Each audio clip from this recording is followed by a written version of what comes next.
pessoal, beleza? Tudo bem? Voltamos aí para mais uma aula nossa aí, né? Iremos falar mais um pouco aí sobre o nosso curso de História completo para concursos vestibulares. Aceita água? Eu vou beber um pouco d'água. Estou pondo água, está gelada, está com gelo. Então eu pus água aqui, tá bom, pessoal? Não sei se vocês podem observar o gelo, mas o gelo está aqui dentro, né, dessa garrafa. Tudo bem? Vamos manter essa água gelada. Tranquilo? Então vamos lá. Olha só, pessoal. Está gelada. Geladíssima. Então vamos lá, pessoal. Vamos falar primeiramente do nosso e-mail. historiacom1@outlook.com. O Facebook, instrução, o celular para mensagem, 3291650267. E o Skype, historiacomp1. Então, como nós já observamos, esse é o nosso curso de História completo para concursos e vestibulares e também para você, carinha do pré-militar. Hoje nós falaremos sobre colonização da América, caso espanhol, parte 2. Ele falou, meu Deus, tem a parte 1 então? Tem, tá bom? Então, se você não sabe que tem a parte 1, é porque você não viu, você não está acompanhando o nosso curso de História completo para concursos vestibulares e também pré-militar.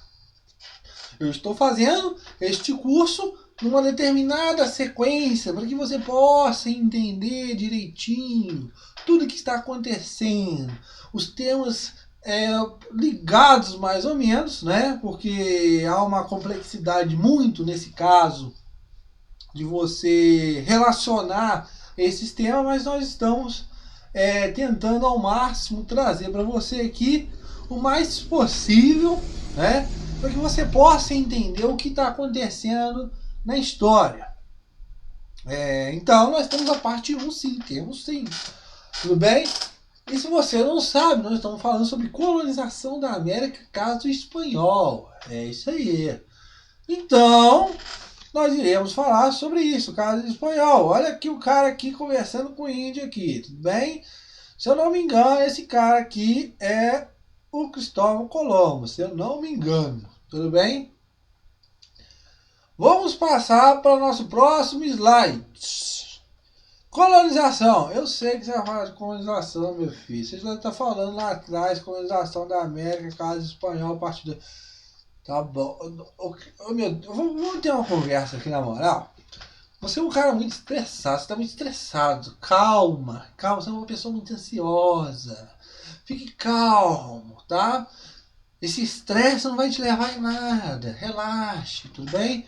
Vamos falar sobre colonização. Eu sei que você vai falar sobre colonização, você já falou já 3 vezes. É isso que eu estou falando. Beba água. Vou beber uma água aqui para você se acalmar aí um pouco. E para também eu molhar a minha garganta. Vamos lá então. Pessoal, na primeira década do século XVI, nós vamos observar que nas ilhas, né, em algumas ilhas, você vai observar, principalmente aqui nas Antilhas, as Antilhas começam a sentir esse peso da exploração, esse peso da colonização espanhola. Qual que é esse peso?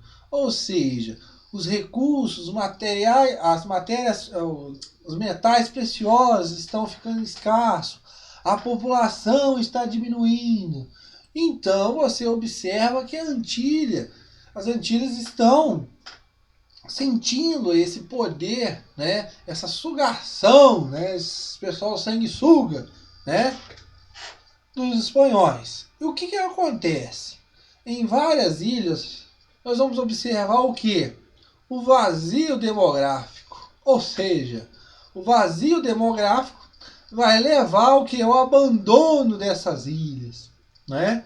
Você não tem mais mão de obra, você está passando por necessidade. Logo, os colonos resolvem, estão tendo mais prejuízo do que tudo, resolvem abandonar essas ilhas.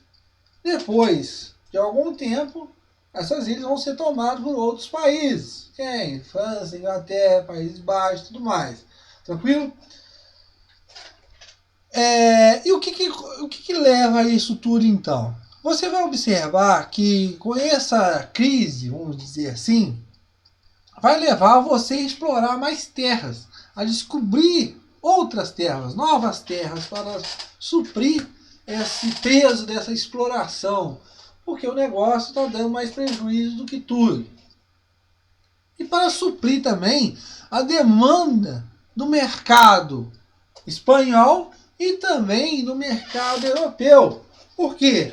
Você está tendo um grande pedido, só que você não está tendo como suprir essa demanda toda por causa do declínio, né?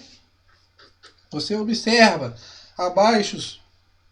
os baixos metais preciosos, a população diminuindo e tudo mais. Aí você observa a figura de um cara, a figura dos chamados aventureiros, né? Pro continente, que os caras eles vão tomar uma atitude. Logo, eu tenho que descobrir novas terras e se eu não estou tendo mais condições nas ilhas, eu vou para onde? Para o continente. Então, esses aventureiros vão liderar pessoas, né? Óbvio, não são ETs, vão liderar pessoas, tá? Você pode ter dúvida, na prova vai liderar ETs? Não. Extraterrestres? Não. Vai liderar pessoas. Esses líderes vão levar este pessoal para o interior do continente, para descobrir novas terras e tudo mais, a procura do ouro e tudo mais, aquilo tudo que eles vieram, para isso que eles vieram. Tranquilo? Logo, eles observam que você tem indícios de encontrar impérios ricos, cheios de abundância, nadando no ouro e tudo mais. Como, se eu não me engano, tinha um rei asteca, se eu não me engano, que ele se banhava quase todo dia de ouro. Tranquilo? Se eu não me engano, um asteca mesmo. Se eu não me engano. Então, esse boato, né, desses reinos ricos, né, esses reinos cheios de dinheiro, vão correr e estimular esses aventureiros a agruparem umas centenas de pessoas e partir para dentro do continente. Tranquilo, pessoal? Beleza? Tudo bem? E esses aventureiros, né, esse pessoal todo, vão ser levados por líderes. Como chamam esses líderes? Os chamados adelantados. Esses adelantados eram esses líderes, né, que firmavam um contrato com a coroa. Que contrato é esse? A chamada capitulação. Olha só, pessoal. O que seria isso? A coroa estava passando por dificuldades, por disputas dinásticas e entre outras coisas da Europa, né? E você observa que a coroa ela não tem preocupação, muito intuito, não tem muita, assim, como que eu posso dizer, não está muito animado de financiar, ficar financiando dinheiro dela mesmo, tirando dinheiro dos cofres, para financiar expedições de um lugar que você não sabe se vai ter alguma coisa. Por quê?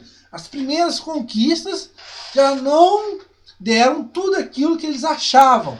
Porque os portugueses estavam lucrando mais e mais ainda com o comércio com as Índias. Logo, a coroa vai fazer esse contrato com esses particulares, com esses empreendimentos privados, que na verdade são empreendimentos privados, são empreitadas privadas, para quê? Para que essas pessoas façam essas expedições próprias. Mas como assim próprias? Assumem os riscos tudo do negócio. Ou seja, você quer ir? Então vai, eu deixo você ir. Se você chegar lá e achar alguma coisa, parte é sua, parte é minha. Então, mas só que, se você perder homens, se tudo que você for para construir lá, o dinheiro é seu, tranquilo? Você se vira. E o que acontece? Por um lado era isso. As pessoas, esses aventureiros, tinham que pagar, arrecadar dinheiro, os burgueses, né?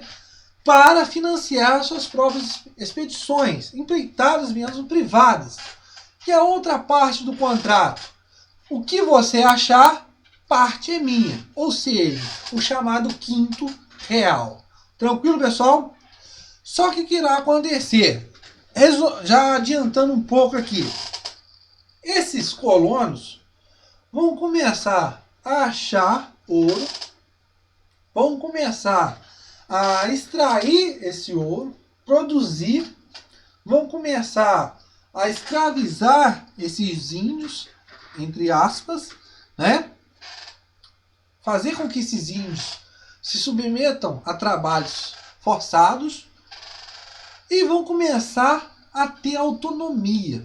Ou seja, várias coisas que eram adotadas, eram feitas na Espanha, quando chegava aqui na América, quase nada era seguido direito.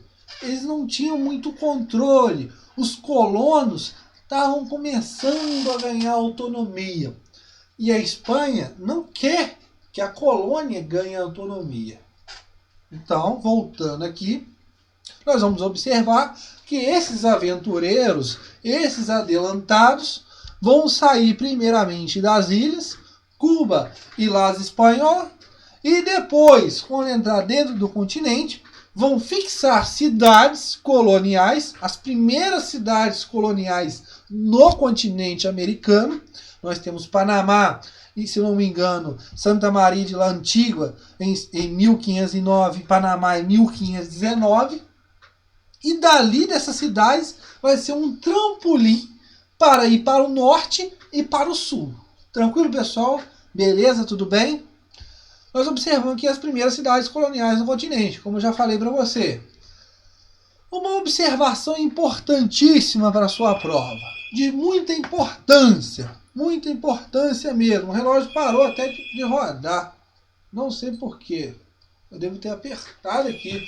Desculpe, mas o que nós temos que observar aqui então?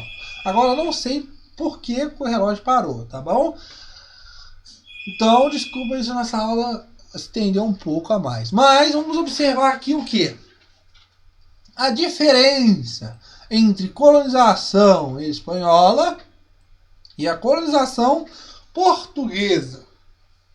O que eu quero dizer para vocês aqui? Uma das características que eu já falei para vocês anteriormente, no nosso vídeo, quando nós falamos de colonização e introdução, nós observamos que uma das características da colonização será grandes propriedades. Num lado espanhol você vai ter uma mão de obra mais indígena, no lado português você vai ter uma mão de obra mais escrava, né, de negros africanos. E você observará também que o processo de colonização vai se dar também de diferente forma. A formação das cidades. Na colonização espanhola, você tem que as cidades, a colonização se deu mais no interior do continente. Logo, os portugueses se dá mais no litoral. Os portugueses não estavam muito preocupados para ir rumo ao oeste. Vamos entrar ao oeste. Não estavam preocupados com isso. Eles queriam ficar mais próximo do litoral por causa dos engenhos. Tranquilo, pessoal? Essa é uma diferença, uma outra diferença nesse caso de colonização portuguesa e espanhola. Depois falaremos das conquistas. Já falei, você perguntou, você vai falar das conquistas? Depois falaremos das conquistas. Iremos fazer um vídeo pelas principais conquistas de Pizarro e Cortés, mas depois falaremos das conquistas, tá bom? Depois, tá? Depois nós iremos falar. Vamos continuar aqui o nosso raciocínio, tá bom? Tem muito inquieto, cara. Você é muito inquieto. Calma, depois nós iremos falar das conquistas. Calma, você é inquieto, tá? Você está estressado, está ansioso. O povo nativo sente. Mas sente o quê? Você não vai falar sobre as conquistas. Tá bom, depois eu vou falar das conquistas, tá? Mas primeiro nós vamos falar que o povo nativo sente. Sente o quê? Sente vontade de jogar bola? Sente vontade de viajar? Ainda não. Mas ele vai sentir o processo de dominação espanhola, o processo de colonização espanhola. Eles vão começar a sentir. Como assim? Você vai observar mudança nos hábitos dos indígenas. Como, por exemplo, o que você quer dizer com isso? Caráter sedentário do europeu. Olha só, o europeu tem esse caráter sedentário, né, de se fixar no local e dali produzir alguma coisa. Logo, se você quer produzir alguma coisa, é fácil, é melhor jeito de você ter uma mão de obra que fique naquele lugar, seja sedentária também, ou uma mão de obra que anda para lá e para cá com uma barata tonta. Não, que fique naquele local. Isso, pessoal, vai trazer uma desarticulação no modo de vida de muitas tribos, ainda nesse caso, nômades e seminômades. Como você quer dizer isso? Porque nós temos as relações entre o caso da reprodução, os casamentos aconteciam em tribos nômades e seminômades, casamentos de pessoas de uma tribo com uma outra tribo. Isso vai desarticular esse modo de vida, vai ser um impacto muito forte para essas tribos nômades e seminômades que agora têm que fixar para poderem produzir. Tranquilo? Beleza? Subsistência antes, agora subsistência e excedentes. Outra coisa importante aqui, quando os europeus chegam, né, os espanhóis, eles observam que os nativos, eles não têm o costume do hábito muito de trabalhar. Índio não é preguiçoso, tá bom? Muita gente fala que índio é preguiçoso. Não. Mas eles não têm o costume de trabalhar. O que eu quero dizer com isso? É que os índios, eles caçavam, pescavam, colhiam, plantavam, mas apenas para a sua subsistência. Não uma coisa tão grande para que possa ser comercializado, ter um mercado e tudo mais. Mas é mais por causa da sua subsistência. E o que irá acontecer? Esses europeus, quando chegam, vão pegar esse pessoal e vão pôr os caras para trabalhar. Logo, quando eles põem o cara para trabalhar, além de estar produzindo para a sua subsistência, ele está produzindo também para quê? Para os excedentes. Você observa o que com as consequências disso tudo? Primeiro, você tem a desarticulação do modo de vida, né? A cultura dessas tribos e tudo mais. Você tem o trabalho pesado, por causa que eles vão ter que se submeter a várias intensas horas de trabalho e tudo mais. Doenças trazidas pelos próprios europeus. Logo, isso vai ser igual ao quê? Cidade dos pés juntos, né? A cidade dos mortos, né? Várias pessoas irão morrer. Não sei se você sabe qual que é a cidade no mundo, a única cidade no mundo que você tem várias pessoas que moram juntas, tranquilo? Você tem vizinhos, esses vizinhos não brigam, esse pessoal não briga um com o outro, eles não pagam água e não pagam a luz. Onde que é? Deve ser cemitério, é isso mesmo, a cidade dos pés juntos, tranquilo?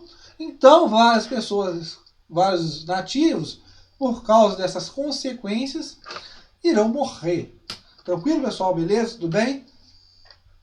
E, consequentemente, logo eu vou ter falta de mão de obra desse pessoal para trabalhar. E se eu tenho falta de mão de obra, eu tenho que repor essa mão de obra de alguma forma. De que forma eu faço isso? Através do tráfico de escravos africanos. Lembrando, pessoal, só não trabalhador. O que eu quero dizer com isso? Muito importante. Os escravos na América Espanhola foram trazidos para locais aonde você não tinha mais mão de obra, você não tinha mais trabalhadores. Tranquilo, pessoal? Então esses escravos foram trazidos para esses locais que não tinham essa mão de obra. Tranquilo? Uma outra coisa também que nós vamos observar aqui também, para implementar mais ainda a informação, para ter mais informação para a gente entender alguma coisa mais na frente, em 1501, um cara chamado Frei Nicolas Giovando vai ser nomeado governador de Espinhola. O que irá acontecer, pessoal? Espinhola é São Domingos e o Haiti. Tranquilo? Vai ser nomeado governador para pôr ordem no negócio. Você está observando que você tem falta de alimento, você tem pouca mão de obra, o pessoal está insatisfeito e esses espanhóis querem sair dali. Para deixar esse pessoal, para esses espanhóis ficarem nesses locais, você tem que incentivar eles de alguma forma.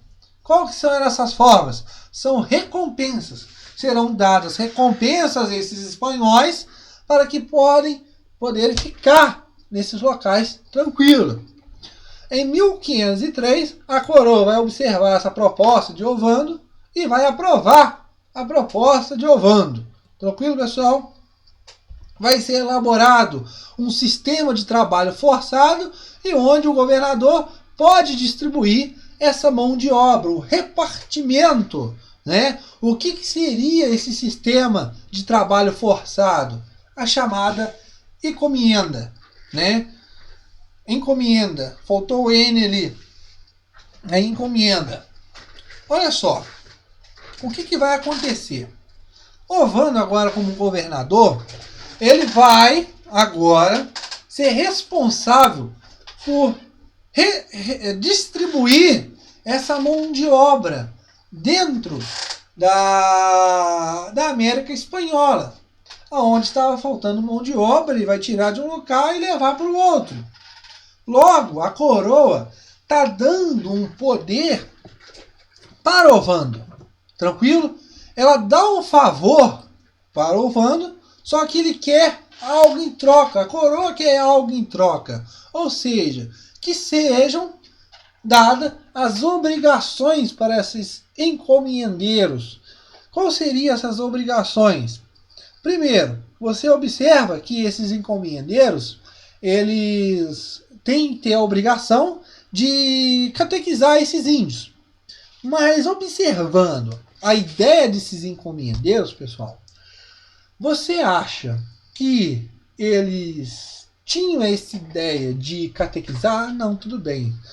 Você deu esse direito para nós, para repartir a terra e tudo mais, mas dar essa mão de obra, distribuir essa mão de obra. Então a obrigação, se é catequizar, nós iremos catequizar, vamos fazer tudo direitinho das obrigações que nós temos.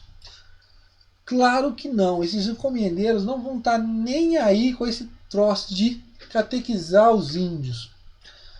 E até um dado importante, nesse momento que a igreja tem mais, se fixa mais na América para poder você fiscalizar esse negócio de catequização dos índios. Mas só que o objetivo do encomendeiro não é só catequizar, não é querer catequizar, é sim ter o quê? O lucro, a produção e entre outras coisas. Então essa encomenda, pessoal, que era essa concessão de mão de obra compulsória, e era uma forma de trabalho sem recorrer à escravidão. Era uma desculpa para que você não possa recorrer à chamada escravidão. Mas só que era um sistema de trabalho forçado obrigatório. O cara tinha que trabalhar para o encomendeiro. Tranquilo, pessoal? Beleza? E o que nós vamos observar aqui, outra coisa também, é que para facilitar essa distribuição, né, desses nativos, você vai observar que caciques irão fornecer esse pessoal, essa mão de obra. Eles vão ser responsáveis, né, pelo fornecimento dessa mão de obra. E nós iremos observar que esses caciques vão estar fornecendo mão de obra para os encomiendeiros. Tranquilo? Beleza, pessoal? E nós observamos, lógico, qual é a consequência desse trabalho forçado todo? Qual que é? Óbvio, a extinção de a morte de várias pessoas, a extinção de várias tribos, entre outras coisas. Olha só, pessoal, nesse caso todo, do encomendeiro, o cara que tem a parte da terra, né, e ainda recebe uma parte indígena, né, como se assim, uma comunidade indígena para trabalhar para ele, uma distribuição de mão de obra indígena, você vai observar que, claro, óbvio, várias mortes dessas, além do trabalho forçado, trabalho exaustivo e tudo mais, vai ter abusos também por parte desses encomiendeiros. E esses abusos dos encomiendeiros vão gerar uma revolta, uma coisa de indignação entre as pessoas da sociedade. Meu Deus, o cara está maltratando os índios. Quem que vai começar, quem que vai liderar esse movimento? Quem são as primeiras pessoas? Os dominicanos que chegaram na América em 1511. Tranquilo, pessoal? Eles vão começar a liderar esse movimento. Tranquilo, pessoal? Beleza? Tudo bem? E nós iremos observar aqui também que um cara chamado Antônio Montesinos, ele vai recusar a dar a comunhão para os encomiendeiros. Mas por que isso? Porque é um cara que estava insatisfeito com os abusos que os índios estavam sofrendo. Logo, se ele não quer dar a comunhão para os encomiendeiros, é que essas pessoas que são as responsáveis por essa matança toda, por essa extinção desses nativos. Tranquilo, pessoal? Beleza? Tudo bem? Montesinos vai ter um seguidor muito importante, que é o chamado Frei Bartolomé de Las Casas. Você já observou, já ouviu falar dele, e mais na frente nós iremos falar sobre as ideias dele. Alguns casos contraditórios, mas é a ideia dele. Era um encomendeiro também, que depois disso, com essa indignação, o cara virou a cabeça, libertou todos os indígenas e começou a lutar, uma luta romântica, para ajudar os indígenas nesse caso desses abusos. E a coroa, pessoal, o que ela vai fazer nesse caso? Através dessas denúncias, né, do Frei, do Antônio Montesier, né, você vai observar que a coroa vai começar a tomar providências, ou seja, ela vai começar a criar uma legislação específica para proteger o índio. É um avanço já. Em 1512 é criada a Lei de Burgos, que tenta regular o funcionamento das encomendas. Só que você observa que não dá certo. Tranquilo? As coisas continuam do mesmo jeito. Mas a carinha do cara triste aqui, porque continua do mesmo jeito. Beleza?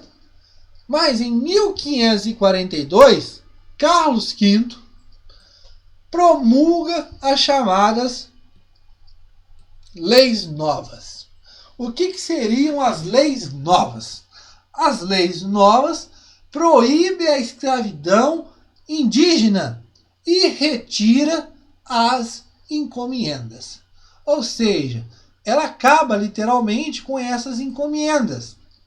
Revolta dos encomendeiros, ou seja, quem está saindo prejudicado com tudo isso? Os caras, os colonos.